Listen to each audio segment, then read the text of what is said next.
Welcome everybody to another CIRF report.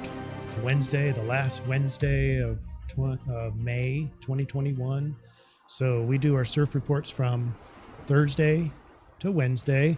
So this one cuts through the end of May into June 2021. June 2021. Incredible.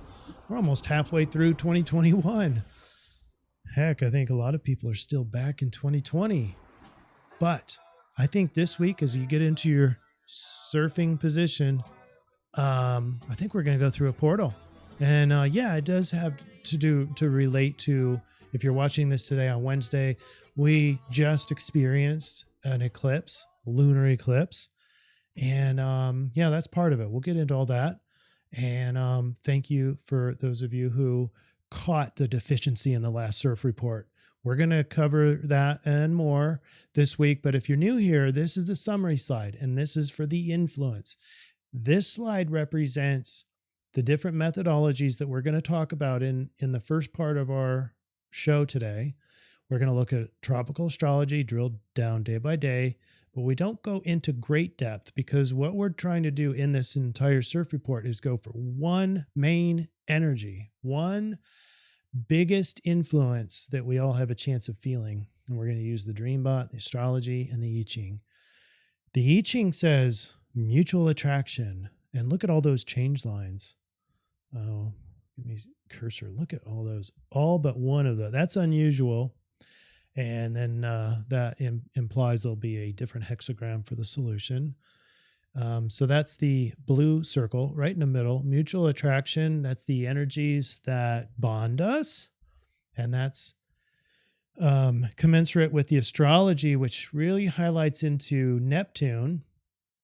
I think the biggest emphasis in the astrology is going to be generally a conflicted alignment with Neptune. I'm not saying that Neptune is the gateway or anything, but it's certainly a big factor. I think there's a lot of alignments going into Neptune, some mostly very conflictive, some adjusting, some trines, but there's also this secretive little sextile with Pluto that we're going to talk about. We have Venus going into Cancer. There's a lot of things happening. Mercury retrograde. We still have that Uranus square Saturn thing. We'll talk all about the astrology, but I think the main thing, the overall thing is dreams, fantasy, illusion, escapism from Neptune.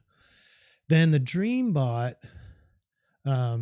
shows us the sort of a portal to the other side. I think the Dreambot is from, the Dreambot is from dreams that are happening during the total solar eclipse. So that's, I'm sorry, I messed that up.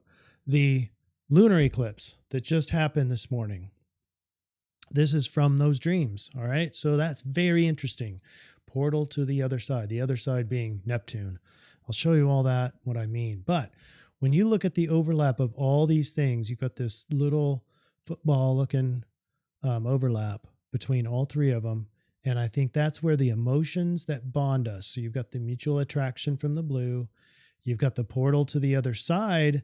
But when you talk about this book called The Spiritual Anatomy of Emotions, you'll know that the spiritual side or the metaphysical side or the transpersonal side, there's a connection that we have. And in that book, the hypothesis is that emotions is the gateway.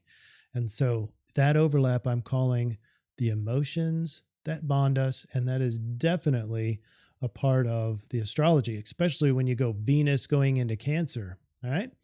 So the overall influence this week, emotions that bond us, and they aren't that just the oxytocin, it's everything else. Anger can bond us. Any emotion can bond us, okay? But the emphasis is on emotions that bond. All right, with that, let's get started with the Dreambot next.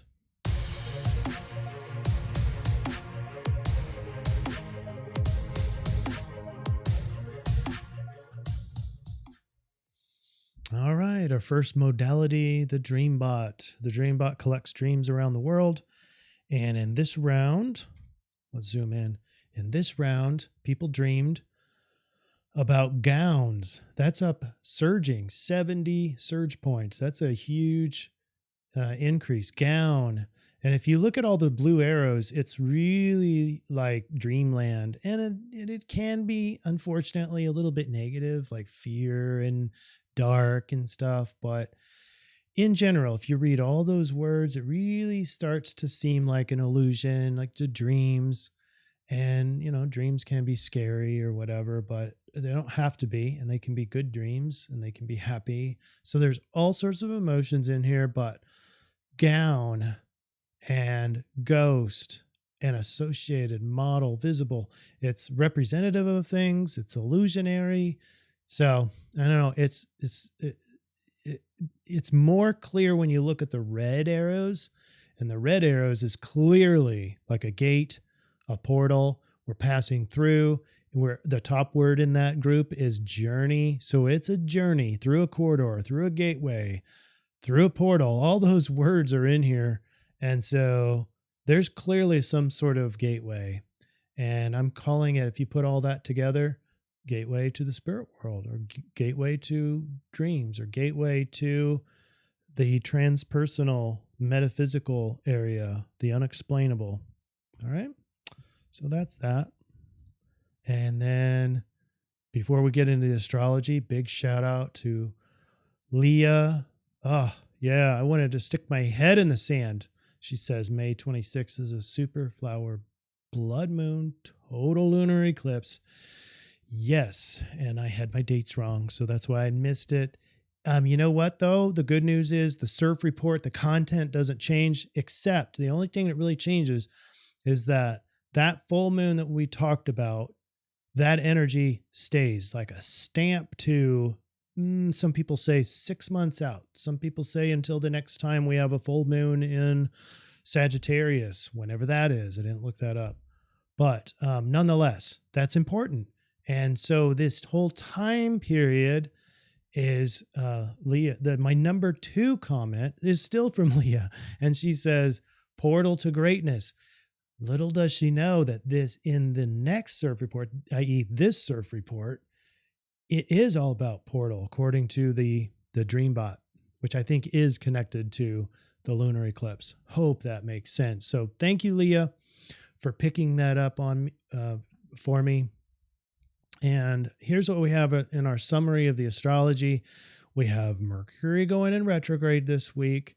And basically, so I don't know if I can do this correctly, but Venus and Mercury are together, and then Mercury is going to peel off and go backwards into retrograde during this week.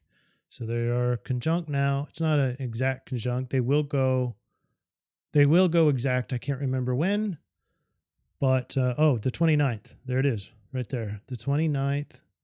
Which is, I think, on the weekend. So those go exact, and then Mercury will peel off and go retrograde. And then when we get into June, just an overview of June. See that big solid red line here that let me darken this a little bit.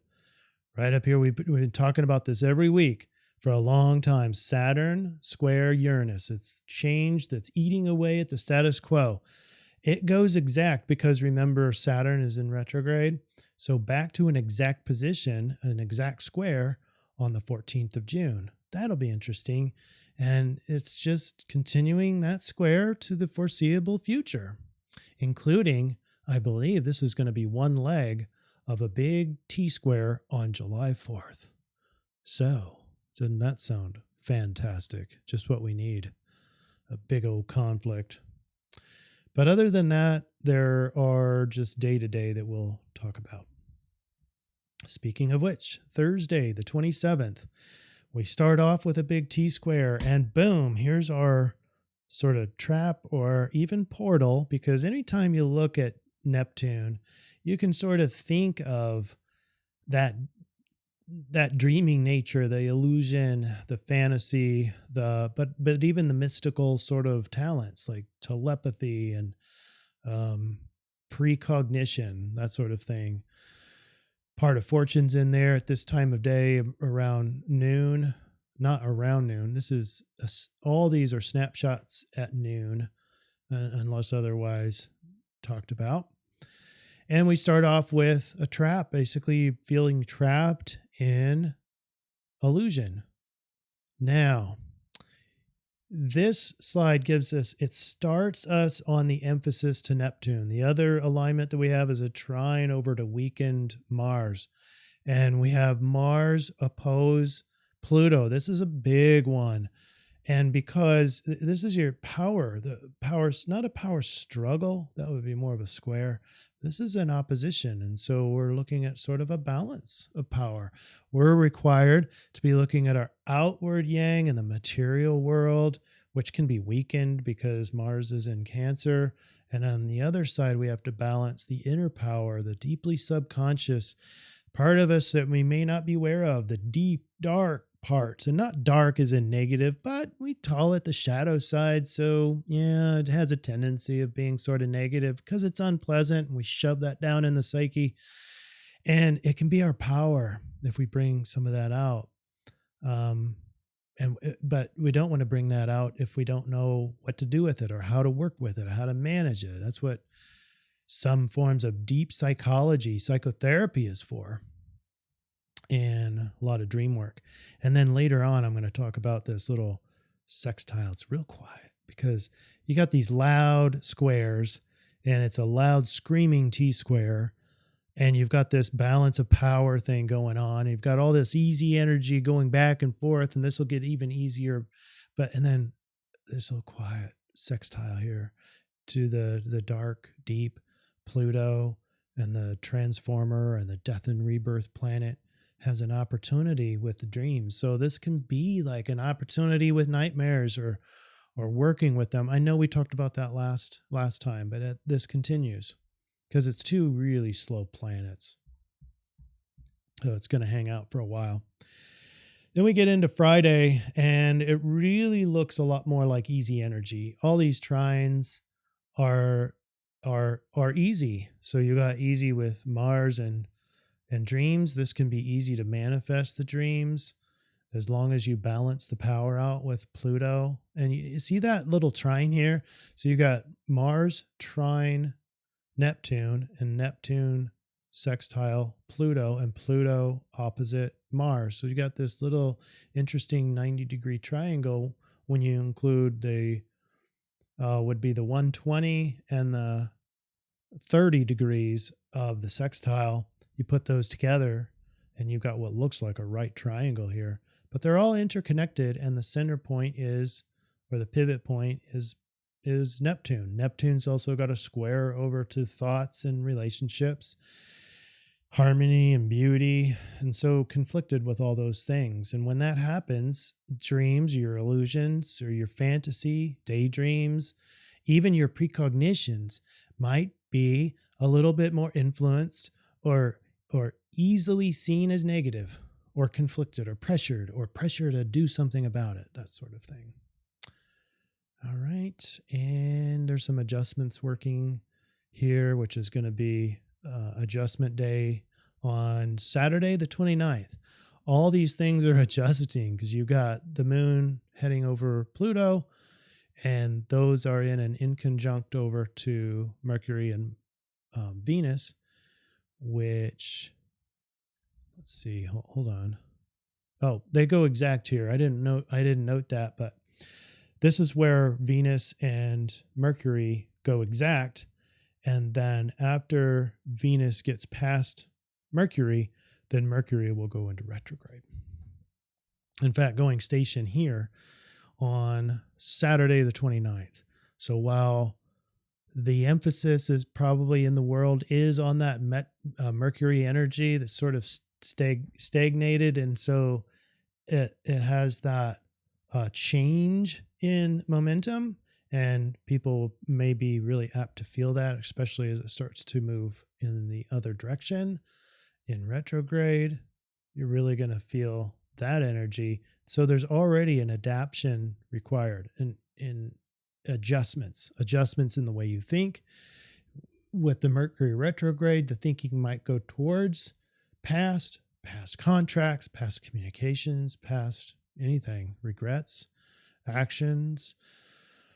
Ironically, we're just outside of a conjunction with the North Node, which is more future oriented. But, it's Mercury retrograde, and that'll be interesting with the Mercury retrograde eventually next week when it passes. I think it gets close within or over the North Node, but I'll check that later. Here's where I talked about the portal opening this week. This is when the moon heads over Pluto. And so now you've got the emotional output. Emotions by themselves are sort of mostly subconscious, and Pluto can represent the entire subconscious. And so you've got the subconscious, or the programming, or the inner power, or the transformative power that we have. Pluto is emotionally charged. And so that's a nice alignment with 2 sextiles over to Neptune, which is a related water-based sign or a water-based planet in home sign of Pisces. So calling that some sort of portal to the other side, just like the Dreambot saying. And of course, that eclipse energy is still representative. The last lunar eclipse as the day that I'm doing this is the 25th, and in the AM was that total lunar eclipse. And so that energy sticks with us, which is a portal. So here we have Mercury in retrograde, squared off to Neptune. We've talked about all of these already. And so those energies continue. Monday, the 31st, and some people would warn you about, like communication issues, contract issues, maybe short-term travel or accident prone. Just be a little bit more cautious, especially starting in this new time of retrograde. Monday, the 31st, the sun is an exact over the North Node. So ego, which is a lot more adaptable in Gemini and a lot more thinking oriented and more communicative, is looking towards the future now and making sense of the future. And so expect that. We have a lot of easy energy again this day, and that's going to be with retrograde thoughts. We have Venus and the moon, Jupiter and Saturn. So lots of easy energy going back and forth. Wisdom is from Jupiter. You got the emotions flying around. You've got the shoulds and the structure, foundation of Saturn flying around, and your relationships. All this is easy interchange. That doesn't necessarily mean it's a good thing or it's going to feel good. It might feel very, sort of Mercury and Gemini. It might feel really easily adaptable as energy is less conflicted and easily flows back and forth. And so you might find yourself a lot more adaptable on this day, hopefully on Monday the 31st. That's Happy Memorial Day, by the way. Anything memorializing in here, leave those as a comment if you see those. I don't see those anywhere on the fly. But Tuesday, there's nothing new.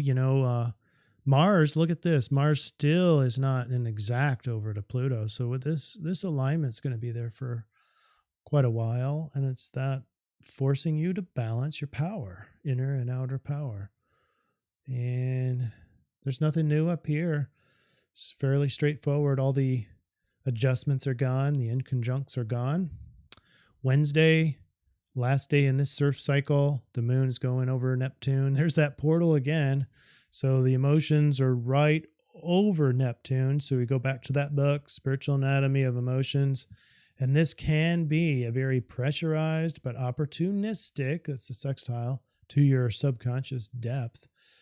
It can be a portal, a very emotionally charged portal to the other side. So there it is again, another alignment. And the sun is making a trine to Saturn. I think that's there all week, though. That's easy energy, sun. Easily, not necessarily obeying, but can see the foundation, can feel more grounded. But meanwhile, Uranus chinking away at the status quo, especially in disclosure land of Aquarius. We're getting into June, which is supposed to be more disclosure, but as we talked about before, sort of just looks more like an agenda. Those of you who've been on top of the disclosure movement know that there's a lot more out there that they have not disclosed, told us. All right, let's take the highlighter off and get into the I-Ching. Whew, this is unprecedented. All these change lines here, all that means is every one of these goes to the opposite. So, for example, this yin line on top gets changed to yang and the opposite. The only one that stays the same is line 3. But we have lake over mountain, which is 31, mutual attraction. The attraction of opposites is powerful and fundamental force, especially that of a mutual attraction in the beginning stages. An electric and profitable union is the result. This brings good fortune, for all success depends on the effects of mutual attraction in some form or another. This is not necessarily about romance, about people being attracted to each other, but it is related. It can be just sheer magnets. We have the yin and the yang. We have male, female energies. We have sun and moon, just like all these sort of opposites in our world. And this is sort of the combining of them. I'm going to show you some irony in the solution where we're taking these extremes and we're navigating through the extremes. So the influence is seeing that both these extremes are commingling now, coming together. All right, that's the bottom line here. And I'm not going to read all these change lines. If you're interested, I'm going to scroll through here slowly so you can pause it. But remember, we don't have line 3. And we have line 4, line 5. Why do we do these lines? Well, these are important in terms of the interpretation of each of the hexagrams. So it's not just the hexagram, but also the lines. So when you get into the rave mandala or human design, very critical that you look through the lines that are indicated in your chart. All right, time for the solution. Let's get right into it. So I made all these changes, all 5 of them, and you come out with hexagram 26. It's containment of potential. So basically, the influence is the opposites, the extremes. They're coming together, and containment of potential is directly related to this phenomenon of the extremes. All right. And that is ancient Eastern wisdom, where you've got extreme energy, and the better that you can handle those extremes, the more potential you have. So that's why we have containment of potential. That's why these 2 hexagrams are related to each other. This points to the command and control of great power, a power that increases as it is wisely stewarded, like a river that has been dammed or a pot of boiling water with a lid clamped on. Holding and containing power produces enormous potential.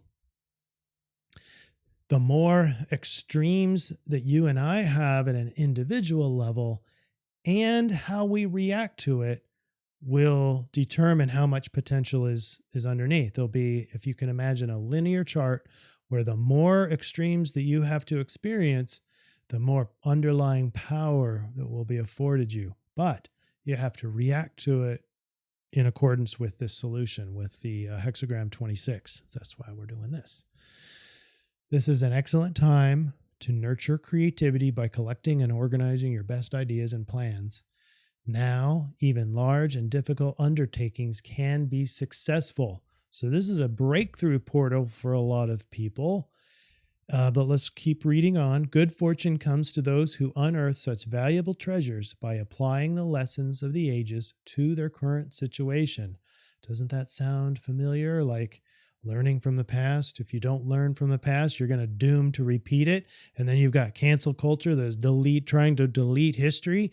So guess what? We have to relearn everything. If everything's, successfully deleted, now we're just doomed to repeat that history. So that's why it's important, no matter what that history is, good or bad, as long as we're learning from it, it's not evil. I mean, it's the presence of history is not the evil. The evil is not learning from it and repeating the evil. So anyway, we also have what this sounds like. I'll read it again. What this sounds like is the eclipse energy over the South Node. The good fortune comes to those who unearth such valuable treasures by applying the lessons of the ages to their current situation. You recall that the lunar eclipse over in Sagittarius was a very wise position. Now it was only 4 degrees away. I can't show it here. That's not the diagram. But that eclipse that happened this morning, if you're watching this on the 25th, is it the 25th right now? No, it's the 26th today, Wednesday. And earlier today was the lunar eclipse. So it was happening in Sagittarius, but within 4 degrees of the South Node. So this sentence applies. Valuable treasures from the past. And applying those lessons, and you get the wisdom of Sagittarius and the portal of the total eclipse. So you've got a 6-month period of applying that learning. So do that today. Look towards the past. Meditate, maybe with the intention of pulling out the major lessons from the past, so that you can apply those into the future, into the next 6 months, into the next few years of your life, maybe as a permanent habit.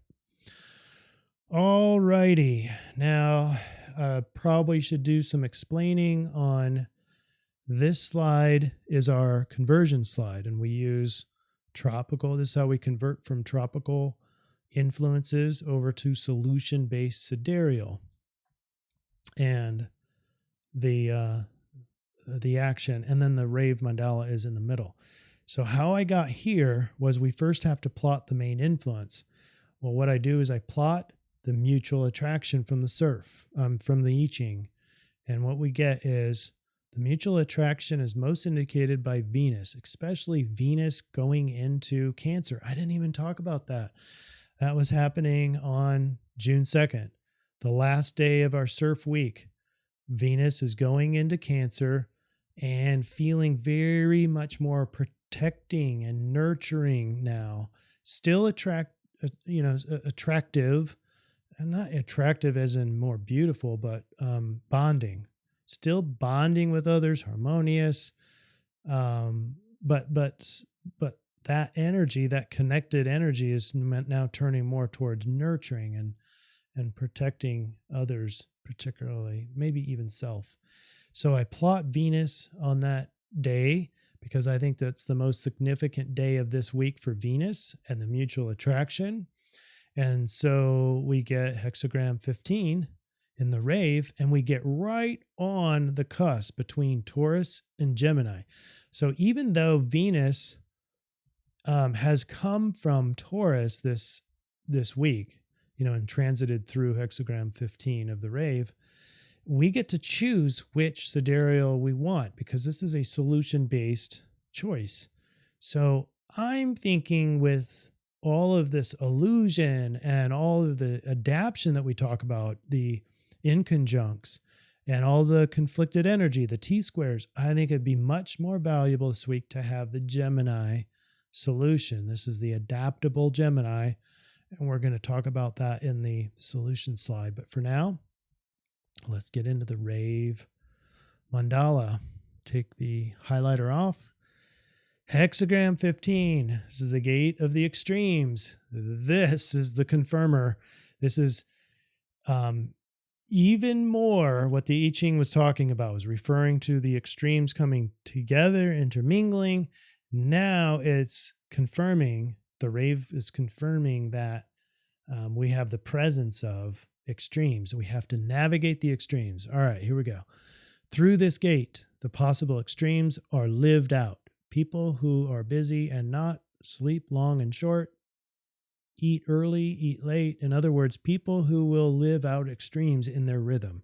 So remember, the adaptation processing is learning, and you're going to be aware of extremes in your living space, extremes in your rhythm. The 15th gate is uncomfortable with fixed pattern, and the 5th gate destabilizes by extreme rhythms. This is interesting. Now, what do we do when things get more extreme? People tend to resist. We resist change, and this is the gate. As I continue through here, this is the gate that says you can't do that. You need to you have to be in modest mode, even through these extremes. The quality of behavior which expresses the proper balance between extremes. All right. So then we go into the line. The Venus is on line 3, ego inflation, the risk that modesty, once recognized, will self-destruct. The risk. It's the risk. And you don't want to self-destruct under these extremes. So I've heard it being said before where the universe isn't going to turn the temperature up on the thermostat unless you're ready for it. If you're getting these extremes, it's a really good sign as a soul, as a part of an evolution of your experience here on the planet, is that the more extremes you get, it means that you're ready for it. And so being able to react appropriately in modesty is a very important trait this week. We're going to talk about that in the solution slide more, but I can assure you now that you're going to get to some extremes, and maybe you do go through that portal. Maybe you go to the other side and experience transpersonal experiences or unusual, unexplainable events, that sort of thing. We need to stay present, stay engaged, stay modest. Don't wig out. Don't be impulsive, that sort of thing, but impulsively adapt. So let's talk a little bit more about, let's read a little bit more. The extremism of the self as strategy to control the flow. Oh, that's very profound. A lot of these I-Ching readings are very, very profound, and I don't want to put more words on it to convolute it. It is what it is. The extremism of the self as strategy to control the flow. So that's the positive side of this. The negative side is, especially with, you see that Mercury retrograde? I can zoom in because we're not going back to this, but it's got Mercury in detriment. Yeah, Mercury's not in detriment here, but he is going into retrograde. So it does apply here. This risk applies.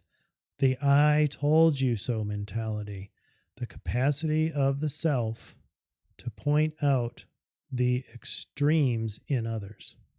Okay. I knew that would happen. All right. Well, we're done with that. So let's move on to the solution slide. But first, let's talk to our sponsor.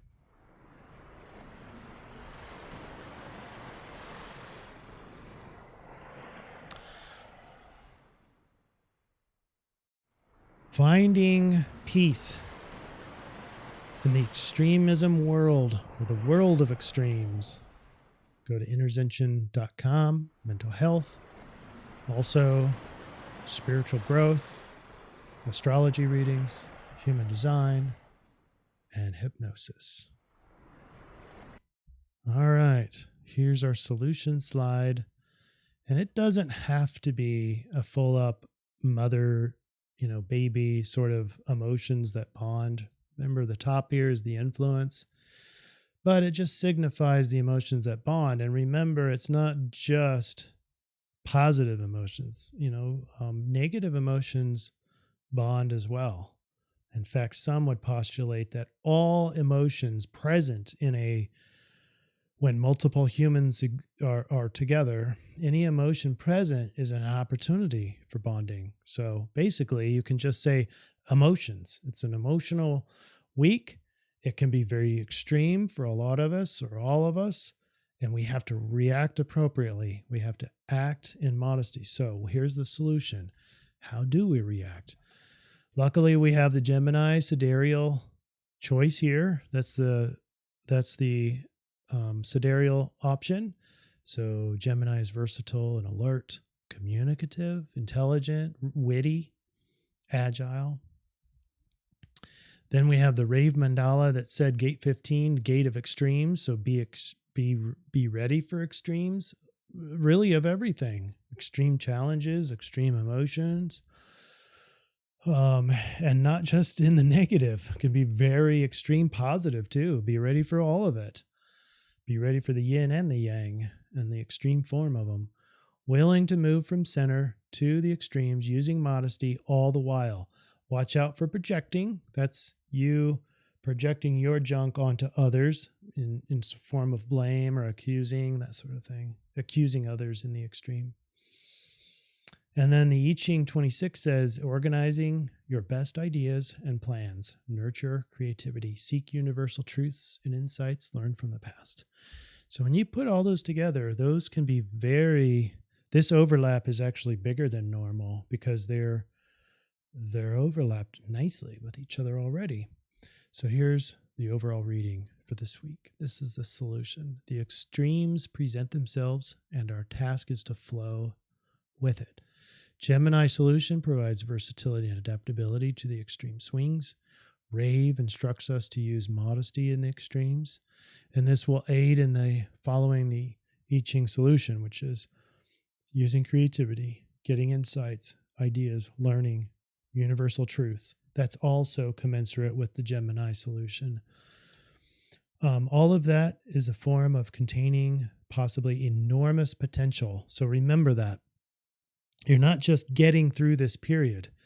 You're encapsulating, you're capturing, you are seeding, you're rooting tremendous potential. That's the overview this week. That's the overall action.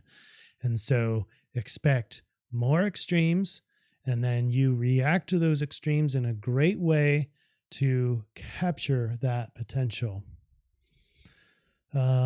Study from the past, especially in familiar or similar extreme situations from the past, can really expand your successes and potential. In other words, if you're having a big emotional extreme this week, it's probably due to you connecting or hitting a nerve from a similar experience in the past. So don't be afraid to go back there.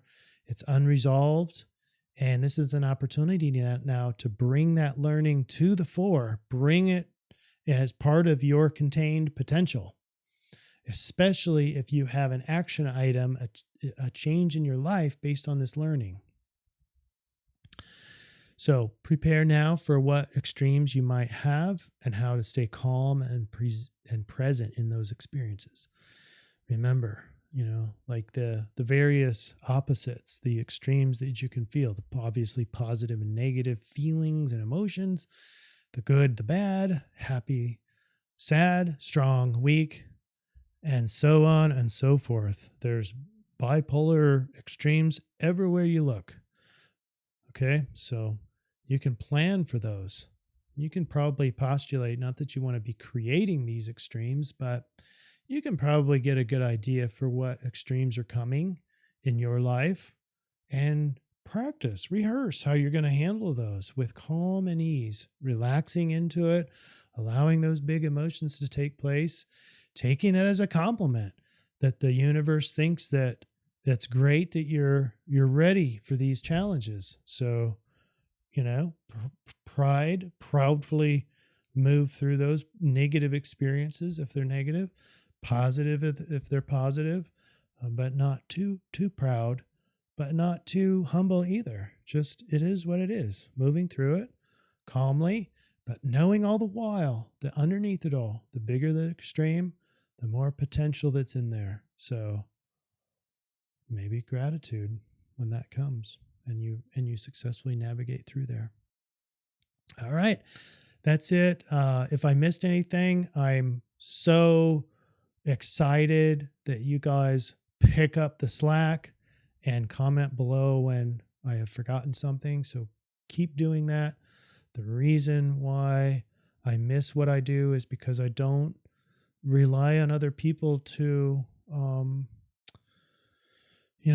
to tell me the energies. I don't want to induce other people's work into these surf reports. I want this to be I want this to be a unique experience. But the downside is I don't have it all. I might miss here and there. So thank you for filling in the gaps, everybody, and have a wonderful week. Happy Memorial Day. Have a great weekend, and we'll see you next Wednesday.